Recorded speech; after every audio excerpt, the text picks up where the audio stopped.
I'm so excited and honored to have Dr. Corinne Seals on the podcast. Last year in August in 2021, I was reading this article called Language Matters. The native speaker label has a problematic history. You had me at the title, and I knew instantly that I had to have you on the podcast. Dr. Seals, Kia ora. Kia ora. Thank you for inviting me. It's an honor to have you. Would you start us off with giving us a brief context of where you are right now? Of course. At this literal exact moment, I am at home in my home office, but I live in Wellington in Aotearoa, New Zealand. So, Aotearoa being the Indigenous rightful name of the land that we're in, and New Zealand being its more commonly known name internationally. I love that. It's very reminiscent of the Canadians who, when they start a presentation at schools, they start off with talking about the land and acknowledgement. Yeah, exactly. It's and here it's the same. We do try to always begin with some sort of acknowledgement of the land. And so, like I mentioned, Aotearoa is rightfully the land of the indigenous Maori people. And in particular, I'm right now in the land of Atiawa. And so I recognize that iwi and their rights over the land I'm in. Would you tell us about your work context? Of course. So I am a senior lecturer of applied linguistics at Te Herangawaka, Victoria University of Wellington. And there, I am very fortunate to get to work in areas of my passion. So my focus is on qualitative research, specifically in the areas of heritage language acquisition and maintenance, and language and identity overall. And I get to work with a lot of really fantastic teachers in training who come and study critical pedagogy and critical approaches to language teaching and learning generally with me, as well as methodology. So that's my general context. Can you share with us a story that from your practice that has really informed your craft today?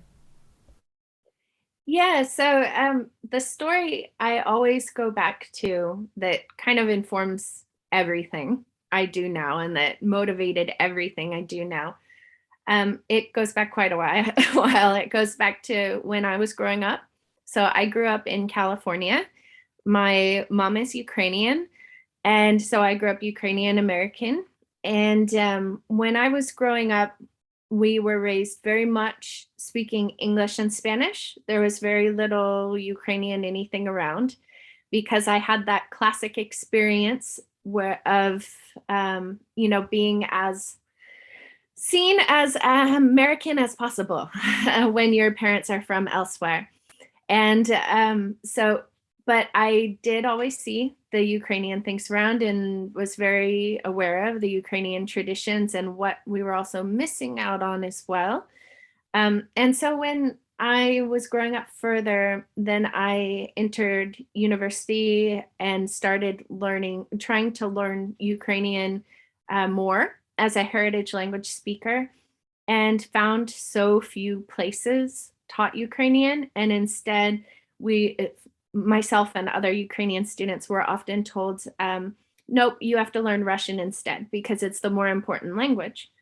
And as we can see now, people are more aware of the situation in Ukraine now and why that's so problematic. But at the time, there wasn't a lot of awareness around that. And so we would all get lumped together as being called Russian. And that erasure of identity and just constant internal conflict of between languages and heritage and identity and all of that made me want to get more into that, understand that more. And then also being a heritage language learner and speaker, and being told, especially at conferences, that I spoke wrong and I didn't speak right, I didn't speak clean. And finding out that that was so common amongst heritage language speakers and learners to be told that, and just wanting to get more into that to empower people, empower heritage speakers more, empower people in their own language and identity, that really has become the baseline now of everything I do. I wrote down two phrases. Language is political and teaching is political when you were sharing about, well, how um, when you were made to not speak Ukrainian, like it's an erasing of your identity, right? And that's happening now. Uh, you also used the word heritage language several times. Can you talk about that intentional use of heritage language? Yes, so heritage language it has had different definitions over time. In the book that I co-edited with a fabulous researcher and friend, Dr. Sheena Shah, she and I talked for a while about which definition to take, and we edited a book on heritage language policies around the world. And so we consulted with a lot of colleagues, and in the end, we came up with a definition that draws upon Joshua Fishman's original definition, but that also takes into account current political context. So when I say heritage language, I'm referring to a language that someone is culturally connected to through their, here in Aotearoa, we call it through their whakapapa. So through their extended historical lineage and that culture which they claim as their own, that tells their story of who they are now. And so a heritage language comes from that story and comes from that background, and it might be a couple generations removed. But what's important is that someone feels that cultural, historical connection to that language and is motivated and invested in it through that, and that they themselves self identify as someone who has this deeper connection to the language. And oftentimes in today's world, because of globalization, it might mean that they don't have essentially, they don't necessarily have great proficiency in the language, but they have a deeper pragmatic understanding of what's acceptable, what's not, and how it's used in that given cultural context. And cultural contexts, I should say, because I acknowledge that culture is not monolithic. For example, myself saying I'm a Ukrainian heritage language speaker, I didn't grow up with a lot of Ukrainian in the home, but I grew up with Ukrainian culture and music and art and pragmatics, and I understood those things. So then when I went and started working on further developing my language skills, I already was able to more easily understand what's quote unquote appropriate or not when speaking the language in various contexts. And that's something that heritage language speakers usually share, is that deeper understanding, plus, as I mentioned, the higher motivation and higher investment because it has a personal identity connection. So that specific label, heritage language, I believe is really important, because it does speak to the individual identity of the person and their historical ties and connections to that language. I noticed you didn't use home language. Why is that? So I didn't use home language because, as I mentioned, the heritage language is not always the home language. And so oftentimes you will get people who the heritage language may have been the home language for grandparents or great grandparents, but it's not the home language for them, or home languages. Also, I'll say so. It is more of a broad category, heritage languages, and it's more emphasis on individual agency in assigning that identity connection. So it has a different focus, and heritage language speakers, by using the label heritage language, it also highlights the diversity of needs and of wants and of commitments that the speakers have. Dr. Kate Seltzer shared that when we use the word home language, it automatically pins language to a place, a location. And it automatically means like, oh, you can't speak that language here at school because you're not at home. Sure, you could use that language at home, but not here at school. I agree with that. I think that she's spot on with that. And it's when we focus on heritage language, also, like I mentioned, since it is part of you, you carry it with you. wherever you go. It is not tied to any particular domain. Right. Right. Heritage is everywhere, not just at home. Exactly. Right. Let's talk about your article with Language Matters. Can you talk about why contrasting native and non-native speaker is so problematic? Yeah, this is a really important point, and thank you for addressing this question directly. So I know it's very common currently in research and in teaching to use this contrast of native speaker and non-native speaker, but it's actually what we would call a false dichotomy.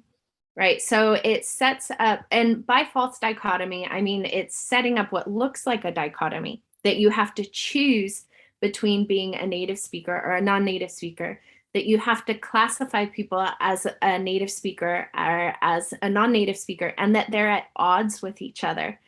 But this is completely a gross oversimplification of the situation and of speakers' abilities and their experiences.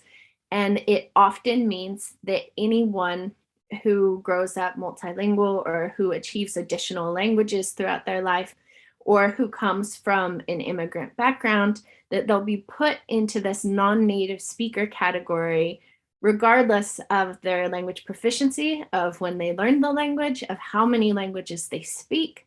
So it's, as I mentioned, a really gross oversimplification, and it privileges those who are already in most societies already in positions of privilege, which are usually the monolingual speakers of the dominant societal language. And it's also problematic because when we're talking about the terms, native speaker and non-native speaker, the term non-native speaker also treats language as static, as if it forgets about the fact that we develop language abilities, that we have shifting and changing linguistic repertoires, that we ourselves shift in our proficiencies across languages and varieties. It also ignores globalization and transnationalism, and how many people in the world are moving and interacting with people from other places, other linguistic backgrounds, and that influences our own linguistic repertoire as well.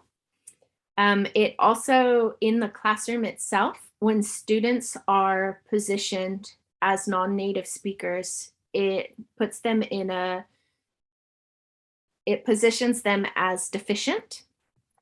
And in that deficiency, it's really hard for students practically, in a practical sense, to then be able to build back out of that to being seen as proficient instead of deficient. And so it has that as well. It's also for teachers. Teachers are often asked to assign these labels to students, which can force teachers into a particular position where they're having to decide between this false dichotomy. And again, it carries with it a lot of ideologies that then subconsciously enter the teaching stream. And for teachers themselves who are labeled as quote unquote non-native speakers, it assumes that they have lower proficiency and lower ability to teach the language, which is absolutely absurd. Some of the best teachers I've ever met of languages have come to those languages as additional languages. And it has, when you came to that language, is not one-to-one connected with your ability to teach it. The better teacher will always be the person who works harder, who knows their stuff better, and who invests in their students and teaches for their students' well-being and improvement. So it carries with it all of these connotations, this native speaker, non-native speaker, false dichotomy, all these connotations, all of these, that has all of these implications in the real world, in school, in who gets positioned how.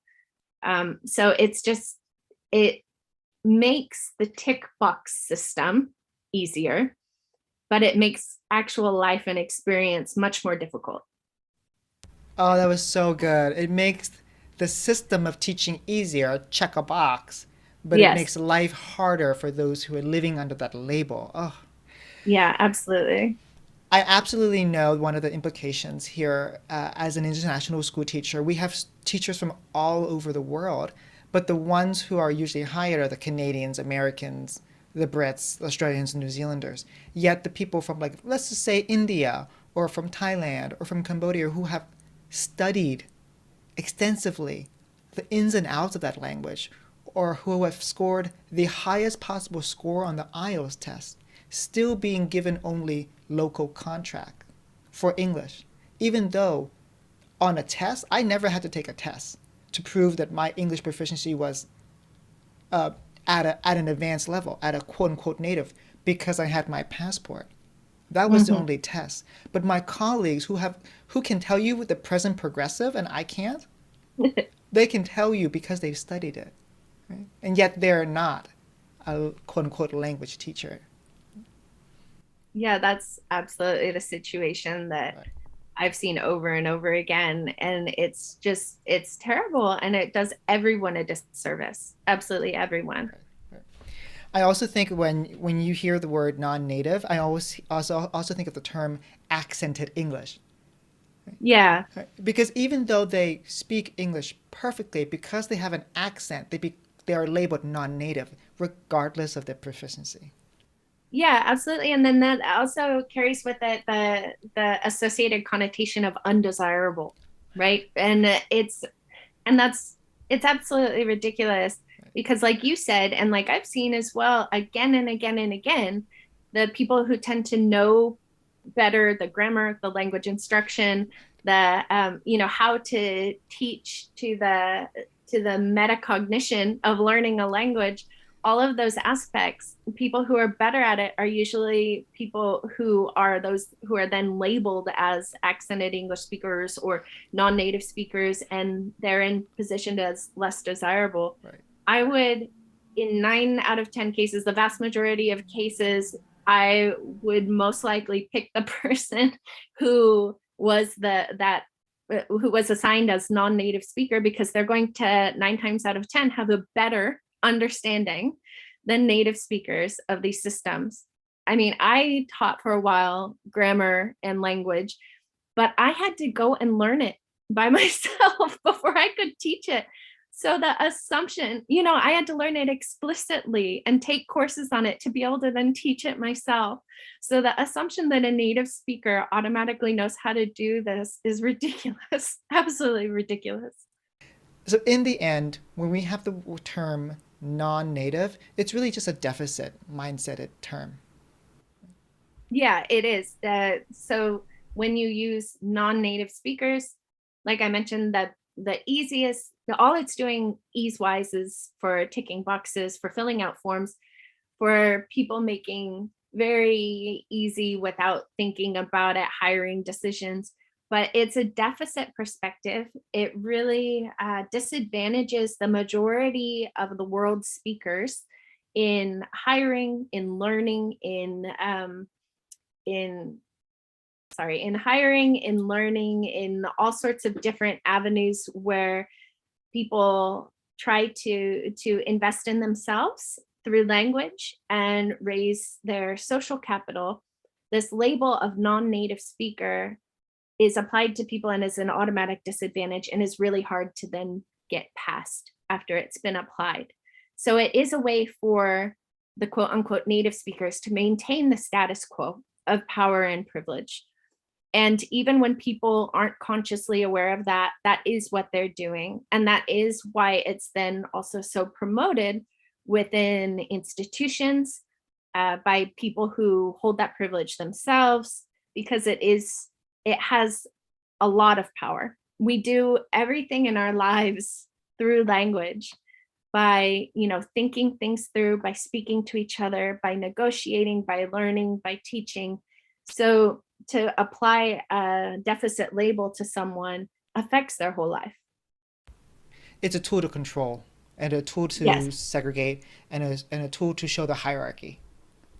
Yeah, it is. And we also know that it's a colonial tool because so much indigenous research also recently has come out showing how the need to separate, label, assign labels that divide and that split people up and split things up, that is a purely colonial thing that is done. That is not something that is done in most Indigenous cultures. Most Indigenous cultures are about harmony and about doing what will be best for the society. But colonial cultures are put very heavy emphasis on this label and divide and categorize. And so to use that in everyday practice as well, and in high stakes practice, is again empowering those who come from that colonial background and empowering the status quo of those in those colonial societies. So it's doing the majority of people a disservice. So when we categorize, it's easier to manage and organize, and that's why they use that. Yes. Right. Yeah, exactly. It's easier to manage, organize, and control. Right. Would you talk more about the historical context? You talked about that in the article. Yes. So I think it's really important for people to know where the terms native speaker, non native speaker originate from, and also this false dichotomy where it originates from. Because a lot of people use it, they might listen to the things we've said so far and say, okay, but then still not see, or maybe not necessarily be entirely convinced about how problematic it truly is. So the roots of the native speaker, non-native speaker labels and false dichotomy were outlined in a really excellent paper by Dewale, Bach, and Ortega that was published in, I believe, 2021. I believe it was published last year. And in that, they really dug into, okay, where does this come from? Because we know that this false dichotomy has been criticized by some major power players in the field. So it's not a new criticism. It was criticized by Holliday in 2015, by Ben Rampton in 1990, by Ferguson in 1983, and by Halliday all the way back to 1968. So Dewale, Bach, and Ortega asked, so where, if the criticisms are going that far back, where did this come from? And they found that it actually originated in 1858 in New York City as part of a campaign against immigrants. And the goal of it was to pit the so-called native Anglo-Saxon against all other immigrants. So it was a way for people who were part of that really racist ideology to join language to nationality and to race and ethnicity.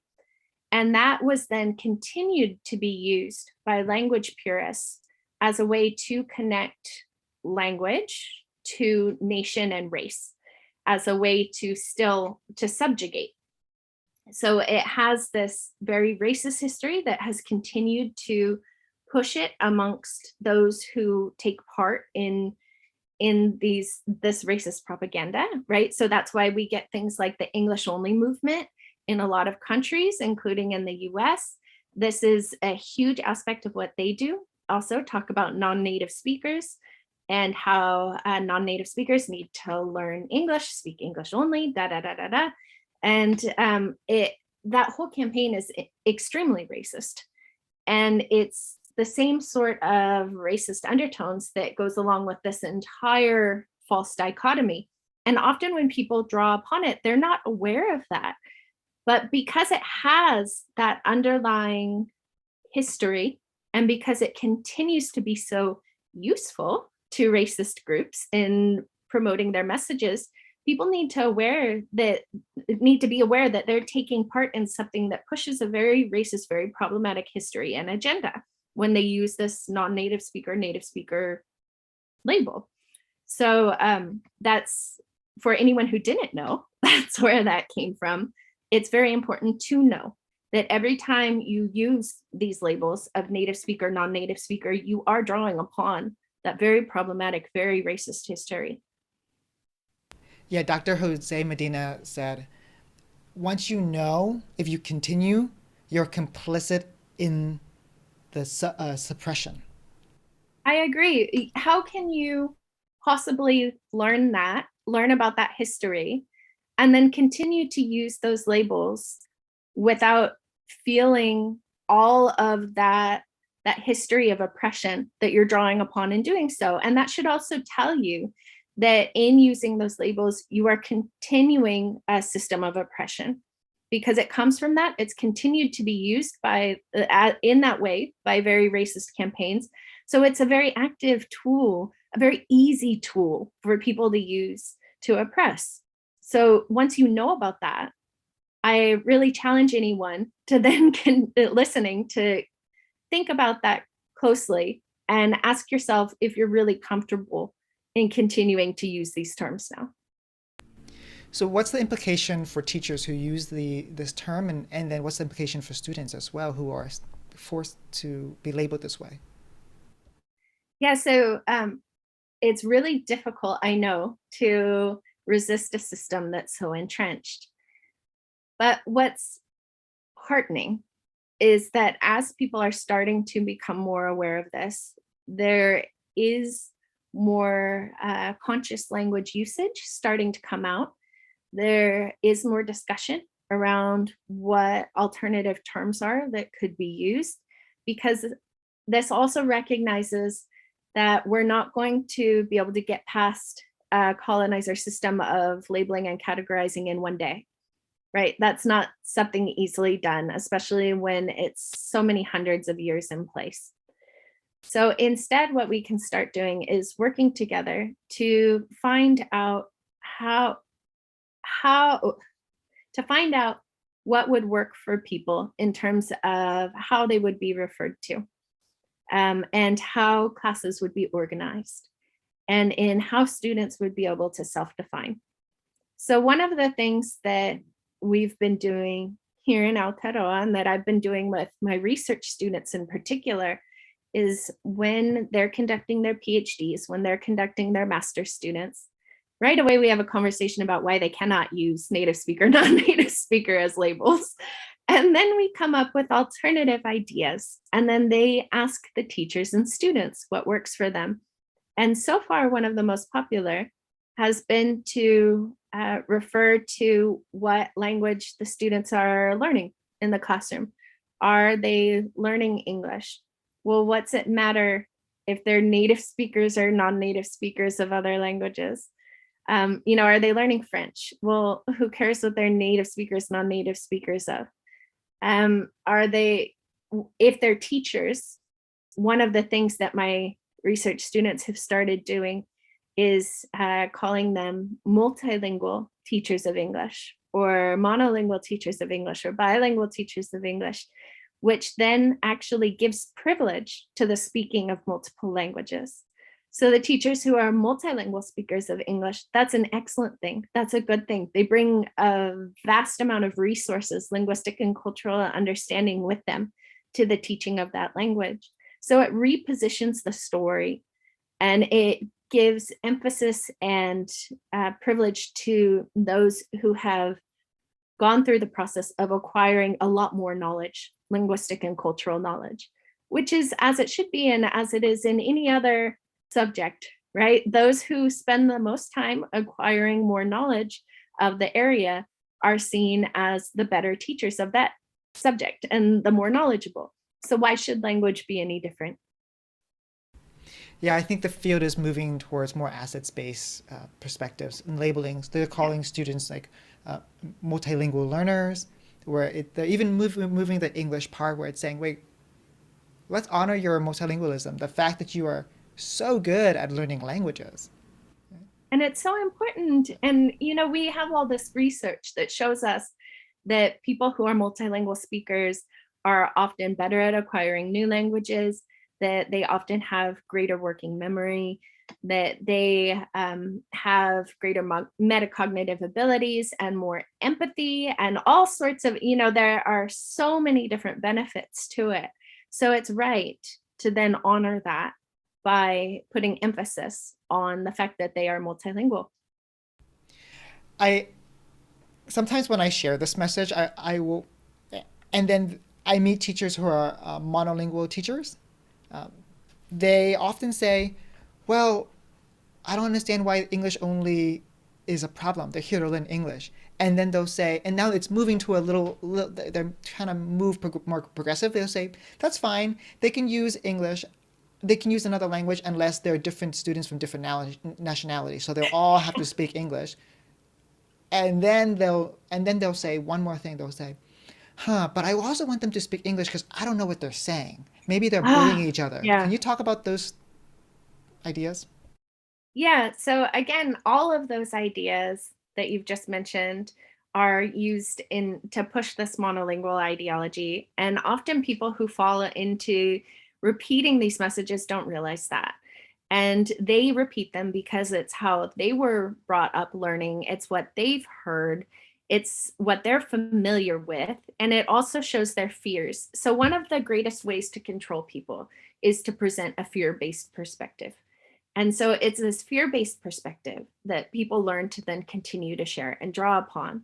Now, that's one of the reasons why I love, love, love translanguaging research. And that's a huge aspect of what I do in my research. I run a research program, Translanguaging Aotearoa. I've run it since 2017. And we work with communities in partnership with communities to see how we might be able to integrate a variety of language varieties and perspectives so that we're building up students' multilingual repertoires and their abilities across a variety of languages and building on their transcultural awareness, their translingual abilities. And one of the reasons why I love translanguaging research so much is because it bats back a lot of these questions at teachers from who come from the monolingual perspective. And so when teachers say something like, well, what if I don't know the languages of the students in the classroom?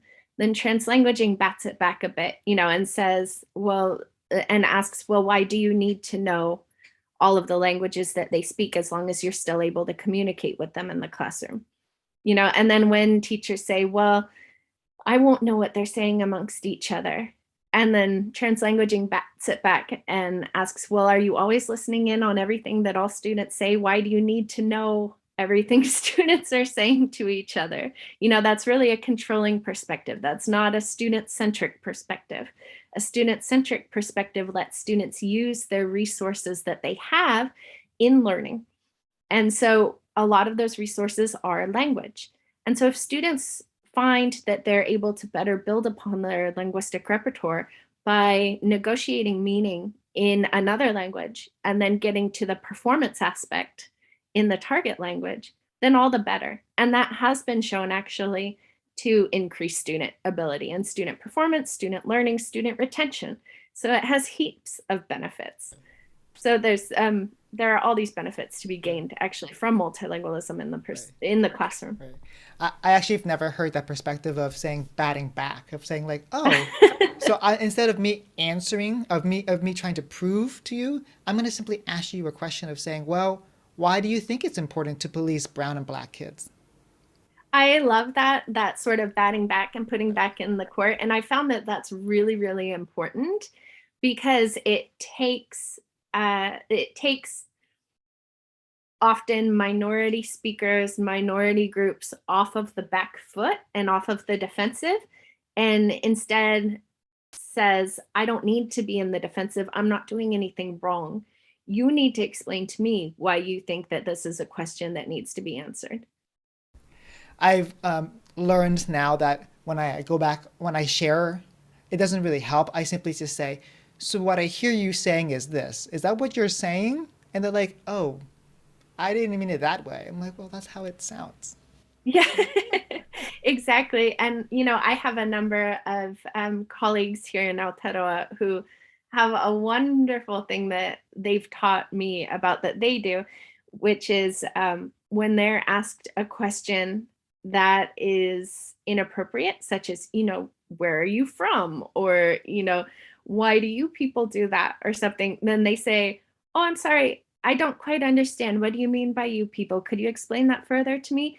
And then it brings that awareness of it, the inappropriacy, up to the person who asked that. And it often makes that person really uncomfortable, as they should be, because as I mentioned early on, if you feel uncomfortable, it means you need to change things. So it brings that awareness. And I think that's really good. We need to, everyone who is advocating for social justice needs to stop feeling that they need to defend themselves. It's not a position that needs to be defended. Instead, the people who are against it need to get used to defending their perspective if they feel it's that important. Right. Because then they get to go through the process Yes, exactly. of seeing like, wait, that's actually racist what I just said. Yeah, exactly. And I think that all these critical perspectives are really important for empowerment and teaching. I like to teach my students and my multilingual communities I work with and minority communities. I like to have these conversations about this and practice. How would you ask that back in a way that doesn't make you feel threatened to ask, but that does raise awareness in that other person and put them on the back foot instead. Right. Because now I'm realizing that silence is violence. And if we don't Mm-hmm. speak up, we're perpetuating that violence. Right, Yeah, totally. Yeah, and that's one of the things that I always tell my students, and especially my research students who are from majority social groups. I always say you have privilege, and you have a lot of privilege. And the reason why you haven't necessarily thought about this before is because of your privilege. So you now have a responsibility to leverage as much of that privilege as you can in as many spaces as you can to support other people. And so that's a very regular conversation in my office. Right, right. They need to be allies. Yes, exactly. Right, And they need to take the floor to then be able to pass the floor. right, right. Because they have so much privilege, they have a platform in that way. Exactly. And so it will often be very easy for them to take control of the floor, to take the mic, but what's important is not to hold it, to pass it on to people for whom it's more difficult to have access to that mic. Right, right. They're starting the mic, but then they're passing it on so that other Yes, voices can be heard. exactly. Right. Um, can I ask you? Let's return to that question of, let's say that the teacher says, okay, it's English only is for inclusion purposes. Let's say that there are like three students from or five students in a group, and there two of them are from different countries, three of them from different countries. We want to use English because they all can be included together under the idea of inclusion. How do we address that? Yes, so this is something that has come up in a number of my classes that teachers do ask me because, again, it's how they've been taught, especially those from majority backgrounds, have been taught that the inclusive way is to use one language. And it's to use often, if you're in an EMI classroom, it's to use English as the target language. Um, but it's absolutely not inclusive because what it's doing is it's saying, okay, those of you who are already highly proficient in that language or who speak that as your only language, you are now allowed to draw upon all of or the vast majority of your linguistic resources to explain yourselves. While those of you who are still developing your proficiency in the language, who speak multiple languages, you only get access to a fraction of your linguistic repertoire to explain yourselves. And I always present this to teachers who ask me that. And I say, for example, if you need to explain yourself in a different language, like usually I'll say to them something like German or French or another language that they're familiar with learning in a language classroom. I'll say, okay, let's say you need to now explain your dreams, your hopes, your wishes, your family's background, your family's history, and what you wish for other family members like nieces, nephews, siblings. Okay, you're only allowed to use that target language to do it. Versus you're allowed to use all of your linguistic repertoire to explain all of those feelings and all of those hopes, those dreams, all of that history. Now, which would you rather be able to use? And often they go, oh, okay, yeah, that makes sense. And, it's the same sort of thing when people say, oh, no, well, only one language in the classroom. Well, that means that the people who have higher proficiency in that language already are going to be able to explain more of those hopes, those dreams, that history. People who have a lower proficiency are not going to be able to explain it, little, if at all. And one of my friends here in New Zealand, one of my Ukrainian friends, she said a great thing that I think really nails the explanation of this. She said, when I came here to New Zealand and I didn't speak very much English, and people expected me to only speak English and would only interact with me in English, she said, I lost my personality. And she said, I lost my sense of humor. I lost my dreams, my hopes, all my ways of expressing myself. I was just a shell. I no longer had my personality. And that is so important to remember. And I think that really speaks to the heart of it, that Right. when there's the focus on this one target language, you're doing such a disservice to so many people. Right. Because language is identity. And when we Hmm. silence language, we silence identity. And when someone says, oh, English in mass as inclusion, really is just privileging one, Yes.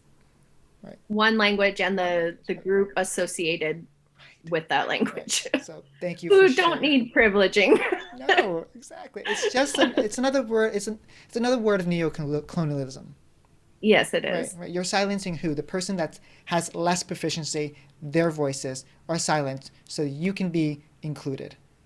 Yeah. Right. Ugh, I'm so fired up. I know. I always feel this way when I I know. talk about everything, which is why I love that this is also that I'm so privileged to work in this space, Right, to use passion every day, right, you know? right. And it's not anger. It's more like No. this is a passion because we see this inequity and this injustice. We have Yes, to speak up for those who are being silenced and those kids who are being exactly. affected. Right, And it's channeling that passion into action. right, And I think that that's a real privilege to be able to do that. right. So you're an expert in heritage language, so I have to take this opportunity to ask you, how do you integrate heritage language acquisition to support English instruction or language instruction? Yeah, so a big way that I do that is by um, in encouraging a lot of stuff that we've just talked about. So especially the translingual perspective. So encouraging access for students to their heritage languages in the classroom, and if we're talking about an EMI classroom, access to the heritage languages in that English language space. A lot of the time, I work with teachers who find that one of the most seamless ways to make their administration happy while also supporting students is to allow students to use their full linguistic repertoire in translanguaging, moving between languages dynamically while doing the rehearsal aspects of the tasks that they've been assigned. And then when it comes to performance, they've had a chance to rehearse, to use their full linguistic repertoire to build up the end product that will be in the target language. And then when they perform that, it's in the target language. So they're still meeting the requirements that the administration have imposed, but they've been able to rehearse and discuss and have conversations about what they're doing and why they're doing it and all of that with their full linguistic repertoire. And that includes the heritage language. I also work a lot with what translanguaging looks like in Indigenous spaces where there is a big need to protect those heritage languages of Indigenous communities. And this builds upon the work of Jason Sanos and Dirk Gorder, who looked at what they called sustainable translanguaging. So, how do you use translanguaging in a way that still protects the rights of those minority communities? And so my colleague Vinnie Olson Reeder and I have developed what we call socially responsive translanguaging, which works with communities, side by side with communities, to see what they want, what they need, and then draw upon principles of sustainable translanguaging to also make sure that we're protecting those minority languages while still giving access for students to their full linguistic repertoire. So this is something we've gone into quite depth with, but that the importance of it is that it is very centered with those communities. And those communities tell us what they want, they tell us what their needs are, and we work with them on that specifically. And that's the backbone of that is also it's called Papa Maori. It's a Maori research perspective and way of doing research that keeps all of research based in the community for the direct benefit of that community. And it's such amazing guiding principles, and it really works so well when we're talking about all these critical aspects and empowering students, supporting communities. And that's what guides our perspective on socially responsive translanguaging. So I know I went in a lot of different directions with your question, but I have a lot of different answers. Well, I'll speak to two of those things. The first thing you talked about was using translanguaging in the act of rehearsal for whatever students are doing. Mm-hmm, That's mm-hmm. exactly what Dr. Margot Gottlieb from WIDA shared in her book called Multilingual Assessments, Assessments in Multiple Languages, where they have to produce English as the end product, but as they're moving through that process of getting to that Mm-hmm. final product, they're using all of their language skills to read, to write, to research, to collaborate with others, and then the final product is going to be all in English, right? Yeah. Yes, and that, it still empowers students while also, like I said, meeting the criteria that a lot of people have to still meet from administration and from various language policies as well. Right. We'll have to get you back and your colleague to talk about socially responsive, sustaining. Socially responsive translanguaging. Yeah. I wrote that down. I was like, wait, did she say sustaining? So thank you for that.